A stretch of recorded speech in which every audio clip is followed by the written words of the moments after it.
बिस्मिल्लाहिर्रहमानिर्रहीम। अस्सलाम वालेकुम। प्रोग्राम खिलाफ राय के साथ मैं इफ्तिखार काज़मी।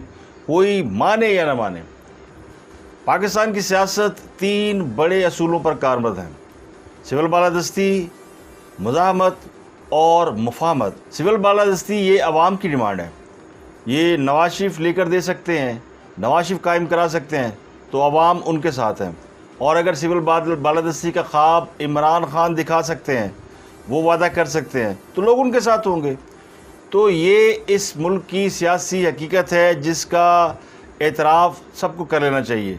सिविल बालादस्ती का ख्वाब दिखाकर उसके बाद मुफाहमत और दीगर रास्ते अपनाए जाते हैं, तो मुज़ाहमत से शुरू होने वाला खेल बिलाखिर मुफाहमत पर ही हमेशा ख़त्म होता है। माजी करीब में भी इसकी बड़ी मिसालें हैं और माजी बईद में भी इसकी बड़ी मिसालें हैं। पिछली दो हुकूमतों को अगर आप देख लें तो आपको ये मिसालें खुलकर सामने में आ जाती हैं। ये मैं इसलिए कह रहा हूँ कि खान साहब ने अपने साथियों को एस्टैब्लिशमेंट के ख़िलाफ़ बयानबाजी से रोक दिया है। तो ये उस सिविल बालादस्ती के बाद जो दूसरा मरहला होता है ऑन द टेबल यानी मुफाहमत, ये उसका सिलसिला शुरू हो गया। खान साहब जो कुछ अरसे से एस्टैब्लिशमेंट के ख़िलाफ़ बरसरे पेकार नज़र आते थे, हालिया ज़िमनी इंतखाबात में 20 नशिस्तें का इलेक्शन जिसमें हुआ, उसमें 15 नशिस्तें हासिल करने के बाद और कुछ मामलात पर कुछ लो और दो पर इत्तफाक राय होने के बाद अब वो सिविल बालादस्ती के मामले से थोड़ा सा पीछे हट गए और उन्होंने इस्टेब्लिशमेंट पर ये लगार रोक दी है। और उन्होंने अपने साथियों को बाकायदा इस बात की हिदायत जारी कर दी कि अब इस्टेब्लिशमेंट पे हाथ हौला रखना है। ये कल मैंने आपको खबर दी थी कि सीज़ फायर हो चुका है, मामला अब इससे कहीं आगे निकल चुका है। तो पाकिस्तान की सियासत के तीन ही असूल हैं। तो ख़ास साहब मुज़ाहमत से शुरू हुए, सिविल बालादस्ती का ख्वाब दिखाया, अमरीकी आज़ादी और पाकिस्तान के अंदर जो रजीम चेंज ऑपरेशन में लोग शरीक थे उनके तसल्लुत से आज़ादी और सियासी मामलात में अदलिया और फ़ौज की अदम मुदाखलत का नैरेटिव लेकर वो चले थे और इस नारे को अवाम ने पसंद किया, तो उन्हें अवाम ने इस पर वोट दिए। तो ये इस मुल्क की अल्टीमेट हकीकत है, इसको सब लोग मानते हैं और जानते हैं। तो इसको अगर मद्देनज़र रखेंगे तो फिर खान साहब की हालिया इंतखाबात में कामयाबी को समझने में कोई दिक्कत नहीं होगी। इस पर बहुत सारी तोजीहें दी जा सकती हैं, बहुत सारी बातें हो सकती हैं, बहुत सारे फैक्टर लोग जिक्र करते हैं, जी महंगाई फ़लाँ और लोटो का टिकट, ये सारी बातें अपनी जगह पर। लेकिन जो असल ख्वाब दिखाया जाता है वो ख्वाब जो दिखाया जाता है वो जमहूरियत और सिविल बालादस्ती का और आज़ादी का ख्वाब दिखाया जाता है, ग़ुलामी से निजात का ख्वाब दिखाया जाता है। और फिर ग़ुलामी से निजात का ख्वाब दिखाने के बाद उसके ऊपर फिर जो कंप्रोमाइज़ किए जाते हैं उसने पाकिस्तानी सियासत को आज इस हाल तक पहुंचा दिया है। ये मैंने इसलिए इब्तिदा ये कहा कि अब बातें हो रही हैं पंजाब के अंदर रजीम चेंज की, यानी पंजाब के अंदर नया वज़ीर आला कौन होगा। अगर आप मेरिट को देखें और इंतखाबात को देखें तो अब तहरीक इंसाफ इस पोजीशन में है कि वो पंजाब के अंदर अपना वज़ीर आला ले आएगी। 22 जुलाई को इसका इलेक्शन होना है, तो क्या हमजा शहबाज अब पंजाब के वज़ीर आला नहीं रहेंगे 22 जुलाई को? ये हम सवाल है और इसी पर मैं आपसे बात करूँगा कि क्या 22 जुलाई को हमजा शहबाज वज़ीर आला रहेंगे तो कैसे रहेंगे, और अगर नहीं रहेंगे तो उसकी क्या वजह। नहीं रहेंगे तो साफ पता है लोगों को कि अब खान साहब के पास 20 नशिस्तों का इजाफा हो चुका है। 5 मखसूस नशिस्तें और 15 नशिस्तें सूबाई असम्बली के इलेक्शन से उन्हें मिली हैं। एक नशिस्त चौधरी निसार की है जो डिसाइसिव हो सकती है किसी वक्त, वो एक नशिस्त किसी वक्त फैसला कुन किरदार अदा कर सकती है, लेकिन अभी फ़िलहाल वो बिल्कुल अनरेलिवेंट है। ये कैसे होगा? मेरी जो इतलात है, मेरे जो ज़राए हैं वो ये कहते हैं कि 22 जुलाई को हमजा शहबाज वज़ीर आला मुंतखब हो जाएंगे। उसकी मैं रीज़निंग आपको बताता हूँ। लाहौर हाई कोर्ट का फ़ैसला और उसके बाद सुप्रीम कोर्ट का फ़ैसला। लाहौर हाई कोर्ट ने 1 जुलाई 2022 को फ़ैसला दिया था। ये 5 रुकनी बेंच था जिसने फ़ैसला दिया था कि मुनहरफ अरकान के 25 वोट निकाल कर दोबारा गिनती की जाए, दोबारा रायशुमारी में जिसकी अक्सरियत होगी वो जीत जाएगा। ये फ़ैसला लाहौर हाई कोर्ट ने दिया था और 2 दिन में उस वक्त इलेक्शन कराने का हुक्म दिया था। इस फैसले के ख़िलाफ़ तहरीक इंसाफ सुप्रीम कोर्ट में चली गई थी, लेकिन जो लाहौर हाई कोर्ट का फ़ैसला था उसमें जो मेन पॉइंट था वो ये था, लाहौर हाई कोर्ट ने कहा था कि नए इलेक्शन का हुक्म नहीं दिया जा सकता। दोबारा इलेक्शन का हुक्म सुप्रीम कोर्ट के फ़ैसले के ख़िलाफ़ होगा। हम प्रिजाइडिंग अफसर के नोटिफिकेशन को कालअदम करने का भी नहीं कह सकते। अदालत प्रिजाइडिंग अफसर का किरदार अदा नहीं कर सकती। तो मुनहरफ अरकान के 25 वोट निकालें और दोबारा गिनती की जाए, जिसकी अक्सरियत होगी वो जीत जाएगा। और अगर किसी को अक्सरियत नहीं मिलती तो आइन के आर्टिकल 130(4) के तहत सेकंड पोल होगा, जिसे रन ऑफ इलेक्शन कहते हैं। उसके बाद भी जिसको अक्सरियत मिल जाएगी वो वज़ीर-ए-आला होगा, और हमजा शहबाज को अगर अक्सरियत नहीं मिलेगी तो वो वज़ीर-ए-आला पंजाब नहीं रहेंगे। ये फैसला दिया था लाहौर हाई कोर्ट ने। इस फैसले के ख़िलाफ़ चली गई थी तहरीक इंसाफ सुप्रीम कोर्ट के अंदर। सुप्रीम कोर्ट ने वहाँ इसको ये 2 दिन में जो इंतखाब कराने का हुक्म था, इसको उन्होंने सेट असाइड कर दिया, यानी उसको रोक दिया, और नई डेट दे दी कि 22 जुलाई को इलेक्शन होगा। बाहमी फरीकैन की रजामंदी के साथ ही फैसला दिया गया था कि 22 जुलाई को दोबारा इसका इलेक्शन होगा। और लाहौर हाई कोर्ट ने जो सर 2 दिन की मोहलत दी थी, उसको चेंज किया था सुप्रीम कोर्ट ने 22 जुलाई की डेट में, यानी ये डेट आगे कर दी को 20 दिन। तो अब फैसला लाहौर हाई कोर्ट का है कि नया इलेक्शन नहीं होना, पुराने इलेक्शन की गिनती होगी, और अगर गिनती में कोई 186 वोट ना ले सका, जो कि सादा अक्सरियत चाहिए, तो फिर सेकंड पोल होगा, जिसमें जिसकी अक्सरियत होगी वो ये इलेक्शन में वज़ीर-ए-आला बन जाएगा। तो इसके मुताबिक तो 25 अरकान, जो भी 20 अरकान तहरीक इंसाफ के ऐड हुए हैं, वो इस इलेक्शन में हिस्सा नहीं ले सकते, क्योंकि ये 16 तारीख का जो स्टेटस है वो अदालत ने बहाल किया था। उसके बाद जब वज़ीर-ए-आला मुंतखब हो जाएंगे हमजा शहबाज, तो उसके बाद फिर ये तहरीक इंसाफ के पास मौका होगा कि वो उनके ख़िलाफ़ वोट ऑफ नो कॉन्फिडेंस लेकर आए, और फिर अपने जो नए अरकान हैं उनको शामिल करके उनको वज़ारत पंजाब से हटा दे। लेकिन उसमें भी हफ्ता 2 हफ्ते का वक्त लगेगा। एक टेक्निकल रीज़न है। अगर गवर्नर होता तहरीक इंसाफ का, तो गवर्नर फौरी तौर पे कह सकता था कोई डेट दे के कि हमजा शहबाज जो है वो एतमाद का वोट हासिल करें, लेकिन उनका गवर्नर नहीं है, गवर्नर भी मुस्लिम लीग नून का है। अब इसके अंदर जो दिलचस्प खेल ये है कि जब पिछली दफ़ा हमजा शहबाज इलेक्ट हुए थे तो उन्होंने 197 वोट लिए थे, जिनमें 25 मुनहरफ अरकान के वोट शामिल थे। उनमें से 5 मखसूस नशिस्तें थी और 20 ये अरकान सूबाई असम्बली जिनके इलेक्शन हुए 17 जुलाई को। तो अब उनकी 25 नशिस्तें कम करने के बाद अगर आप फिगर देखें तो 172 का रह जाता है। और 17 जुलाई को होने वाले इंतखाबात में PTI ने 15 सीटें जीती हैं, तो उनका जो फिगर बनता है इस वक्त वो 188 सीटों का बनता है। 158 PTI की सीटें हैं और 20 सीटें उनको नहीं मिली, 178 हो गई, और 10 सीटें काफ लीग की हैं। तो इस तरह 188 सीटों के साथ परवेज़ लाई या तहरीक इंसाफ को जो भी कैंडिडेट होंगे वो वज़ीर-ए-आला बनने के लिए क्वालिफाई करते हैं। इसके बरक्स अब हमजा शहबाज के पास तकरीबन 179 या 180 का फिगर बनता है। इनमें कुछ उन लोगों का मामला है जो कि 4 मुनहरफ अरकान थे, उनमें से 2 रिज़ाइन कर चुके हैं, और उनका रिज़ाइन एक्सेप्ट एक का तो हो गया है, और एक का भी डाउट है कि वो एक्सेप्ट हुआ कि नहीं हुआ, और एक की डिस्क्वालिफिकेशन का इशू चल रहा है। तो ये उनके वोट 179 बनते हैं। तो ये वोटों का फ़र्क तकरीबन बन गया है। अगर आप इसको देखें तो 9 वोटों का फ़र्क बनता है। और अगर तहरीक इंसाफ के साथ इत्तेहादी जो हैं काफ लीग, वो उनसे दूसरी तरफ चले जाते हैं तो उनका वोट बढ़ जाएगा। यानी अगर 5 वोट भी टूट जाएँ तहरीक इंसाफ के, इनके 5 वोट बढ़ जाएंगे। 179 को 5 अगर मिल जाएँ तो ये 183 बन जाते हैं। तो 1 वोट से फिर हमजा शहबाज आगे होंगे।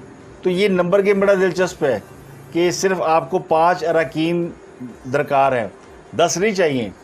तो इसलिए वो जो राना सलाल ने बात की ना कि 5 लोग अगर आए ना, वोट ही ना डालें, तहरीक इंसाफ अगर 5 वोट मिस हो जाएं तो उनके रह जाएंगे 183 रह जाएंगे।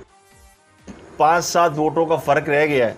5-7 लोग अगर दाएं बाएं हो गए, तकरीबन 5 लोगों का जो फिगर बनता है कि वो अगर लेफ़्ट राइट हो गए तो मुश्किल पैदा हो जाएगी वज़ीर-ए-आला पंजाब के इलेक्शन में चौधरी परवेज़ लाई के लिए। इसीलिए चौधरी परवेज़ लाई जो बड़े तिलमिला रहे हैं, और इसीलिए अब आपको मैं बताता हूँ कि आसिफ अली ज़रदारी की जो चौधरी शुजात से मुलाकात हुई और उसके बाद जो कहानी चेंज हुई है, जो सरप्राइज़ लोग कह रहे हैं कि वो मिलेगा। कल रात इस पर इजलास हुआ है और चौधरी शुजात ने अपने अरकान को बुलाया। अपने जो काफ लीग के अरकान असम्बली है, 8 अरकान सूबाई असम्बली, उनको बुला के उनसे उन्होंने पूछा है कि हमजा शहबाज के साथ अगर हम चले जाते हैं तो ये ऑप्शन है, और क्या लोग जाना चाहेंगे, और क्या हम PTI के साथ चले जाएंगे, उनके साथ चले जाएं। तो उसके ऊपर भी अभी राय 50-50 आई है। कुछ लोगों ने राय दी है कि उनको हमजा शहबाज के साथ जाना चाहिए और पीटीआई के साथ नहीं जाना चाहिए, और कुछ लोग जो चौधरी परवेज़ इलाही के डाई हार्ट उनके साथ एसोसिएट है वो कह रहे हैं परवेज़ इलाही ने वोट पाना। चौधरी शुजात का फैसला यूनानिमस ये था कि काफ लीग चौधरी परवेज़ इलाही की हिमायत करेगी और चौधरी परवेज़ इलाही को वोट डालेगी। अब इसके अंदर ट्विस्ट आ रहा है और इसका फैसला आज होना है, और आज चौधरी शुजात ने आसिफ अली जरदारी साहब को बताना है कि हम आपको वोट दे रहे हैं या साडा फैसला हो ये चौधरी परवेज़ इलाही वाला। तो ये सिचुएशन है कि थोड़े से वोटों का फ़र्क है, 5-7 वोटों का, और 5-7 वोट लेफ्ट राइट होते। इसलिए राणा सलावत ने जब धमकी दी ना, कि धमकी दी बल्कि उन्होंने इजराइल तफर ने कहा कि 5 लोग अगर आए ही ना तो फिर आपके पास तो लोग पूरे नहीं होंगे। तो उस पर चौधरी परवेज़ इलाही ने उनके ख़िलाफ़ अदालत में दरख्वास्त दायर कर दी कि हमें धमकी दी है और ये इन्होंने वायलेशन की है राणा सलावत ने। तो ये खेल ये है। तो 22 जुलाई की इसमें जो मैं आपको स्टोरी बताना चाहता हूँ, नंबर गेम आगे पीछे हो सकता है, एक आध सीट का शायद मुगालता भी हो सकता है, लेकिन जो एग्जैक्ट पोजीशन है वो ये कि 22 जुलाई को जब हम सब बैठे होंगे तो उस वक्त जो इलेक्शन हो रहा होगा वो लाहौर हाई कोर्ट के हुक्म के मुताबिक हो रहा होगा, और उसमें हमजा शहबाज दोबारा वज़ीर आला पंजाब मुंतखब हो जाएंगे, रहेंगे। ये मेरी इत्तलात है। हो सकता है कि कोई कानूनी तब्दीली आ गई हो। सुप्रीम कोर्ट का जो तफसीली फ़ैसला मैंने पढ़ा और जो लाहौर हाई कोर्ट को पढ़ा उसमें मुझे ये स्टेट नज़र आया, और कुछ कानूनी माहिरीन से भी मेरी बात हुई तो उन्होंने मेरी राय से इत्तफाक़ किया कि ऐसा ही है। अगर इसके अंदर सुप्रीम कोर्ट ने कोई और वर्डिक्ट दिया है, जो कि यानी सुप्रीम कोर्ट ने जो फैसला दिया कि 22 जुलाई को इलेक्शन होगा, उसके अंदर तफसीली फ़ैसले में तो मैंने ये नहीं देखा कि उन्होंने कहा हो कि ये नया इलेक्शन होगा और नए अरकान को शामिल करने के बाद होगा, यानी जो 17 जुलाई को मुंतखब होंगे लोग वो भी इस वोटिंग में शामिल होंगे। अगर सिचुएशन वो हुई तो फिर मुश्किल हो जाएगी, फिर ज़ाहिर है फिर ये सिचुएशन बदल जाएगी, फिर हमजा शहबाज को उससे पहले बंदे तोड़ना पड़ेंगे। तो उनके पास 2 दिन से कम वक्त रह गया है और उनको इसमें और वो बड़े कॉन्फिडेंट है। दूसरी स्टोरी ये कि हुकूमत ने फैसला किया कि वो इक़्तिदार पूरा करेगी और वो कहीं नहीं जा रहे, और उनको उसकी वजह क्या है? उसकी वजह ये है कि वजह बड़ी सीधी सी साफ सी है कि तहरीक इंसाफ के तमाम लोग रिज़ाइन कर चुके हैं और इस्तीफ़े दे चुके हैं, वो असम्बली का हिस्सा है नहीं, और अब चाहे बाप पार्टी आए ना आए, एमक्यूएम साथ छोड़ जाए, कोई और साथ छोड़ जाए, इत्तेहादी रहें ना रहें, तो भी हुकूमत को कोई फ़र्क नहीं पड़ता। ये भी एक टेक्निकल पॉइंट है, क्योंकि फिर कौमी असम्बली के अंदर जितने लोग मौजूद हैं तहरीक इंसाफ के जो मुनहरफ हैं या जैसे वो राजा रियाज वगैरह अपोजिशन में बैठे हुए हैं, और ख़ुद हुकूमत चंद वोटों पे कहते हैं ना बरतरी है, लेकिन चंद वोटों की बरतरी तो उस वक्त होती है जब कोई अपोजिशन में कोई तहरीक इंसाफ अगर पूरी बैठी होती तो फिर ये 2-4 वोटों का फ़र्क बनता है। लेकिन अब तो तहरीक इंसाफ रिज़ाइन दे चुकी है, और तहरीक इंसाफ अगर इस तरह हुकूमत गिराना चाहेगी तो इस तरह हुकूमत नहीं गिरेगी, या हुकूमत जाएगी या तो उन्हें असम्बली में वापस आना पड़ेगा। लेकिन उसके लिए भी शर्त यह कि स्पीकर उनको अलाउ कर दे। अगर स्पीकर 2-4 इस्तीफ़े भी मंजूर कर लेता है तो उनकी मेजॉरिटी नहीं रहेगी। तो फेडरल गवर्नमेंट जो गिराना है वो तो आइनी तरीके से वो तो मुमकिन नहीं है। पंजाब की गवर्नमेंट आइनी तरीके से तब्दील की जा सकती है, और ये तहरीक इंसाफ का हक़ है अगर वो नंबर गेम में आगे निकल जाती है, और मेरिट भी यही बनता है कि उनका नंबर गेम है। 5-6 वोट अगर हेरा फेरी ना की जाए तो फिर वो कामयाब हो सकते हैं। लेकिन ये हेरा फेरी उन्होंने भी की। उन्होंने भी इलेक्शन से पहले जो जलील शरकपुरी और अशरफ अंसारी से जो रिज़ाइन दिलवाए, जिसमें उन्होंने पैसा इस्तेमाल किया, और ये बात भी ये उनकी ऑडियो से साबित हो चुकी है जलील शरकपुरी की कि उन्होंने पैसा लिया। तो जब ये कर सकते हैं तो फिर वो भी कर सकते हैं। तो यहाँ पे जो लोग हम बात कर रहे हैं कि जो आइन को मद्देनज़र रखा जाए, मेरिट को मद्देनज़र रखा जाए, और जमहूरियत का असूल ये है कि जिसको अवाम ने मुंतखब किया है उसको हक़ दिया जाए, तो ये टेक्निकली बात ठीक है, हम सब इसके हक़ में हैं। लेकिन जब आप दूसरे के घर में नकब लगाते हैं तो फिर आप इस बात के लिए मॉरल स्टैंड नहीं ले सकते कि आपके घर में नकब ना लगाई जाए। तो अब जो लोग कह रहे हैं जी हमारे बंदे तोड़ लेंगे और हमारे बंदों को अगवा कर लेंगे, रोक लेंगे, हालांकि कहा नहीं, अभी सिर्फ उन्होंने शुद्धनी छोड़ी है राणा सलावत ने, और राणा सलावत शुद्धनी छोड़ते हैं तो काम उनका जो है ना वो हो जाता है। तो ये शुद्धनी छोड़ने की वजह से ही तहरीक इंसाफ इस वक्त जो है ना वो यरकी हुई है कि ये हमारे बंदे उस दिन गायब कर देंगे जिस दिन वोटिंग होगी। लेकिन उसमें अभी काफ़ी वक्त है, जो मेरा ख्याल है कि अभी उसमें टाइम है। माइट भी मैं ये अभी इसे कह रहा हूँ कि मैंने जो आपको टेक्निकल रीज़न दिया है 22 जुलाई को हमजा शहबाज रहेंगे, वो मैंने लाहौर हाई कोर्ट के फैसले की बुनियाद पे दिया है। अगर फैसला कुछ और है, कुछ तब्दीली हुई है, कोई अमेंडमेंट हुई है, तो मेरे नॉलेज में नहीं है। और उसी दिन अगर फिर ये होता है कि यानी मेजॉरिटी और नया इलेक्शन और सारे नए अरकान को शामिल करने के बाद यानी 15 अरकान सूबाई असम्बली, 9 मुंतखब अरकान और 5 मखसूस नशिस्तें, और इस तरह मुस्लिम लीग नून के भी 5 सीटें उनकी हैं, एक उनके साथ और एक सीट उनकी अभी इस वक्त तक इसके ऊपर आज री काउंटिंग होनी है पिंडी की सीट के ऊपर। पिंडी की सीट में 49 वोटों का फ़र्क है जो मुस्लिम लीग नून ने जीती है, राजा सीर ने, और उसके खिलाफ कर्नल शबीर अवान और गए हुए हैं इलेक्शन कमीशन में, और उन्होंने री काउंटिंग की दरख्वास्त की थी, लेकिन उनकी दरख्वास्त नहीं मानी गई। री काउंटिंग के लिए कहा गया कि आपके जो वोट रिजेक्ट हुए हैं उनको हम री काउंट कर सकते हैं, तो उसके लिए फिर आज दोबारा री काउंटिंग होनी है। जो रिजेक्टेड वोट है सबकी गिनती दोबारा नहीं होनी, और ये 49 वोट रिजेक्ट हुए थे। 49 वोटों का फ़र्क है, रिजेक्ट तो कई सौ वोट हुए हैं, तो उन वोटों में से देखना कि अगर निकल आए 40-50 वोट भी 50 वोट निकल आए अगर कर्नल शबीर अवान को, तो ये सीट पीटीआई को चली जाएगी।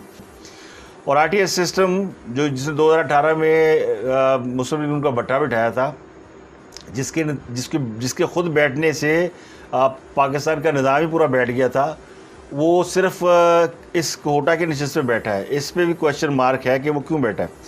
तो ख़ास अब का तो हो गया सीज़ फायर उधर, और अब इलेक्शन कमीशन वाला मामला है। इलेक्शन कमीशन जो है वो ख़ास अब का तौहीन अदालत पर बहुत सीरियस नज़र आ रहा है, और पैमरा ने उनको तमाम रिकॉर्ड जो है थमा दिया कि जनाब ये पकड़े रिकॉर्ड, और इस रिकॉर्ड को आप रखें अपने पास, और अब उन्होंने फैसला करना कि खासा पे तौहीन अदालत लगाई जाए या नहीं लगाई जाए। एक और बड़ा इशू है, वो इशू है जो मुस्लिम लीग नून के अंदर कुछ लोग बात कर रहे हैं, क्यों हुकूमत में हम आए और हुकूमत में आने में हमारी क्या मजबूरी थी। अगर हम नवाज शरीफ को नहीं वापस ला सकते, हम इसहाक डार को वापस नहीं ला सकते, हम गवर्नर नहीं लगा सकते, हम इमरान खान के ख़िलाफ़ केसेस नहीं कर सकते, और हम उनके ख़िलाफ़ कोई यानी एहतसाब नहीं उनका कर सकते, तो फिर हमारे हाथ पांव बांध कर हमें इक़्तिदार में आने की ज़रूरत क्या थी, और हमें इक़्तिदार में लाया क्यों गया। दूसरा क्वेश्चन जो राइज़ किया जा रहा है वो ये है कि जो फवाद चौधरी ने कुछ दिन पहले एक स्टेटमेंट दिया था कि जज और जनरल बंद कमरों में बैठ के फ़ैसले करते हैं, उसके बाद से इसमें मुस्लिम लीग नून के कुछ रहनुमा और बहुत से तजियाकार भी ये बात कह रहे हैं कि जज और जनरलों ने बंद कमरे में जो फ़ैसले किए हैं उनमें से कोई भी एक फ़ैसला तहरीक इंसाफ के ख़िलाफ़ नहीं आया। तो इसका मतलब है जज और जनरल जो फ़ैसले करते रहे हैं इनका तल्लुक़ पिछले हुकूमत से है, और ये वो फ़ैसले हैं जो कि पिछले हुकूमत यानी नवाज शरीफ और उनके साथियों के ख़िलाफ़ किए गए। तो ये जो ये असल में फवाद चौधरी ने धमकी दी थी कि मैं ये बता दूंगा कि जज और जनरल बंद कमरों में इस तरह के फ़ैसले करते रहे हैं, क्योंकि तहरीक इंसाफ के हवाले से कोई फ़ैसला हुआ ही नहीं बंद कमरे में, और ना ही कोई ऐसा फ़ैसला आया है जिससे तहरीक इंसाफ को आज की तारीख तक कोई नुकसान हुआ हो। हत्ता कि फॉरेन फंडिंग केस जिसके ऊपर अब बहुत लोग जोर लगा रहे हैं कि इसको ओपन किया जाए, इसमें मेरा ख्याल है जो जहाँ तक मुझे याद है इस्लामाबाद हाई कोर्ट ने ये ऑर्डर किया था कि ये फ़ैसला आप मुस्लिम लीग नून और पीपल पार्टी की जो उनके ख़िलाफ़ जो इंक्वायरी हो रही है इलेक्शन कमीशन में उनके साथ सुनाया जाए। इस किस्म की बाउंडिंग उन्होंने बाउंड किया था इलेक्शन कमीशन को, लेकिन इलेक्शन कमीशन खुद मुख्तार इदारा है, पता नहीं उस पर वो बाउंड हो सकता है नहीं हो सकती, लेकिन वो फ़ैसला महफूज है। अब उस फैसले के बारे में ये पब्लिक डिमांड बढ़ती जा रही है कि जनाब आप फैसला सुनाए। अगर इमरान खान बेकसूर है तो फिर बेकसूर है, ये तो कोई बात नहीं कि इमरान खान वो फैसला इमरान खान के ख़िलाफ़ है इसलिए उसको रोका गया है। फैसला तो हो चुका है, फैसले में दो ही बातें हो सकती है ना, या इमरान खान बरी है या इमरान खान डिस्क्वालीफाई है, और तीसरी बात क्या हो सकती है कि मैच बराबर है। मुमकिन है ये भी हो, तो जो भी है आप उसको सुना दें। अगर आपने इमरान खान को बरी कर दिया है तो एक्सेप्ट कर लेगी कौम कि ठीक है जनाब इलेक्शन कमीशन का फ़ैसला है, अवाम ने नताइज भी तो तस्लीम किए हैं, और अगर इमरान खान के ख़िलाफ़ फ़ैसला है तो फिर जी वो तो फैसला तो फिर इलेक्शन कमीशन का है, और उस इंक्वायरी कमीशन का जिसने इंक्वायरी की है जिसके बहुत सारे एविडेंस मौजूद थे, तो फैसले के ख़िलाफ़ और भी फोरम है जिसमें वो जा सकते हैं। लेकिन इसको रोका क्यों गया और इसको किसने रोका है, और ये वो सवाल है जिसके ऊपर अब एक बड़ी फ़ज़ा क्रिएट हो रही है और एक बड़ी रायमा बन रही है कि फिर तो इसका मतलब है कि इस्टेब्लिशमेंट न्यूट्रल नहीं हुई। इस्टेब्लिशमेंट कहीं ना कहीं वो अपना रोल प्ले कर रही है। ये फैसला रोकना, इस फैसले को रोकने के पीछे क्या हिकमत अमली हो सकती है, और इस फैसले को रोके रखने से वो जो इंसाफ में फराहमी है उसमें तो ताख़ीर हो रही है ना। तो ये नज़रिया ज़रूरत के तहत इसको रोका गया, और नज़रिया ज़रूरत आज भी ज़िंदा है। और ये नज़रिया ज़रूरत ही है जो कि आपको यानी वो मज़ाहमती रवैया इख्तियार करने पे मजबूर कर देता है, उसके बाद आप मुफाहमत पे भी आ जाते हैं। तो जो मैंने शुरू में बात की ना सिविल बालादस्ती के, ये बात करना, ये पब्लिक का बहुत ही फेवरेट सब्जेक्ट है और लोगों को पसंद है कि डट गया, खड़ा हो गया जनाब। अब तहरीक इंसाफ लेकर कहते हैं मुर्शद डट गया, मुर्शद अकेला चला गया, मुर्शद ने ये कर दिया, मुर्शद ने फ़ौज को ललकार दिया, मुर्शद ने अमरीका को तड़ी लगा दी, मुर्शद ने फलाने को जूते की नोक पे रख दिया। तो ये इस सेंटीमेंट को पब्लिक पसंद करती है हमारे यहाँ, ये बहुत सेलेबल पॉइंट है। लेकिन ये सिविल बालादस्ती का नारा लगाने वाले इक़्तिदार में नहीं रहते। इक़्तिदार में उस वक्त आते हैं जब वो ये नारा लगाने के बाद कोई अपना ये बयानिया तर्क करें, या इसको वो कहते हैं ना फाइल को सुर्ख फीती लिपेट के रख दें, तो फिर बात हो सकती है। तो खान साहब ने हुनर लपेट देता है। खान साहब ने वो मुज़ामती बयानिया, वो जो अग्रेसिव पॉलिटिक्स थी वो लपेट दिया, उसके उन्होंने रिजल्ट ले लिए हैं कि उन्होंने अपनी पॉपुलरिटी और अपना वोट बैंक साबित कर दिया है। तो अब वो मुज़ामती बयानी की ज़रूरत नहीं रही। तो अब अगला मरहला आ गया मुफाहमत का। तो अब वो मुफाहमत के रास्ते पे इस्टेब्लिशमेंट के साथ, और मुज़ाहमत का रास्ता वो उनको वो जो इलेक्शन कमीशन के साथ जो उनके सींग फंसाए हुए हैं, उसकी वजह भी यही है कि वो सींग फंसाएंगे तो उधर मुफाहमत की बात और ज़्यादा टेबल पे और ज़्यादा बेहतर मुज़ाकरात हो सकेंगे। तो वो जो लड़ाई बराबरी पे मुज़ाकरात करने के लिए ज़रूरी है कि आप अपनी माइट दिखाएं। तो खान साहब ने अपनी माइट दिखाई है। तो माइट दिखाने के बाद वो टेबल पे बैठने के काबिल हो गए हैं। तो अब वो टेबल पे बैठ के फैसले होने हैं जो भी होने हैं। इसमें जो नज़रिया है ना, वो नज़रिया एक तो ये कि अभी उनको यानी पूरा एनआरओ नहीं मिलेगा, पूरी छूट नहीं मिलेगी उनको, ज़ाहिर है इसके ऊपर बहुत सारे फैसले हो चुके हैं। इसलिए जो हुक्मरान इत्तेहाद है ना, वो बिल्कुल कॉन्फिडेंट है कि ना वो कहीं जा रहे हैं, ना वो उनको कहीं जाने की ज़रूरत है।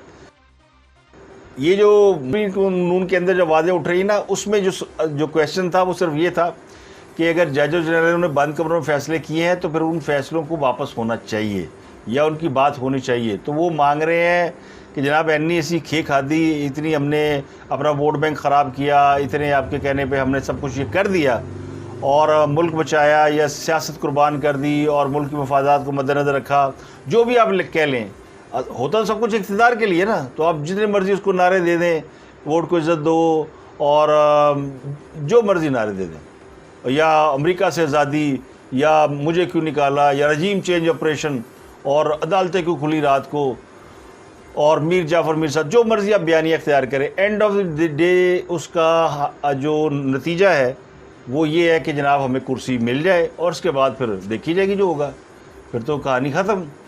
तो उसी किस्म की पाकिस्तान के अंदर पॉलिटिक्स हो रही है और इसमें यही सिक्का राजल वक्त में चल रही है पॉलिटिक्स। तो क्या कर सकते हैं आप। तो आसिफ अली जरदारी साहब, शहबाज शरीफ साहब और उनके मौलाना फजलुर रहमान साहब, उनको कोई परेशानी नहीं पंजाब में अगर इमरान खान साहब 20 सीटें जीत गए हैं, बल्कि खान साहब 20 सीटें जीतने के बाद मुसलसल परेशान है। वो परेशान इसलिए है कि अब वो मैंने आपको बताया था कि वो मुज़ामती बयानी पे अब जा नहीं सकते, क्योंकि मुज़ामती बयानी का एंड ही होता है कि वो तो जो मांग रहे थे वो मिल गया, लेकिन वो उनकी मंजिल तो कोई और थी, वो अभी उसमें बड़ी दुश्वारियाँ। उसके लिए उन्होंने कहा कि अच्छा बच्चा बन जाए तो अगली बात भी कर लेते हैं। एक तो हो गया ना काम आपको कि आपने थोड़ा सा आपको दे दिया कि हम ये सारा कुछ कर सकते हैं, मिल गया आपको। अब आप अच्छे बच्चे बन जाए तो देखेंगे आपको। वोटर चाहे पीटीआई का हो, चाहे मुस्लिम लीग नून का हो, चाहे पीपल पार्टी का हो, उसको ये बातें बड़ी अच्छी तरह पता भी हैं, उसको ये बातें मालूम है। मुझे बताने की ज़रूरत नहीं है, मैं सिर्फ रिमाइंडर इसलिए दे रहा हूँ कि ये जो हम आपस में लड़ पड़ते हैं और आपस में एक दूसरे को गालियाँ देते हैं और आपस में एक दूसरे से नफ़रत का इज़हार करते हैं, ये पॉलिटिक्स की हद तक भी ठीक नहीं है। इससे मुआशरा ख़राब होता है। बाद में समझते हैं हमारा सियासी इख्तिलाफ है, लेकिन ये सियासी नहीं रहता, ये इससे कहीं ज़्यादा आगे निकल जाता है। इससे मेरे बड़े बड़े करीबी दोस्तों को, बड़े बड़े करीबी अजीज़ों को, रिश्तेदारों को का ताल्लुक टूटते देखा है।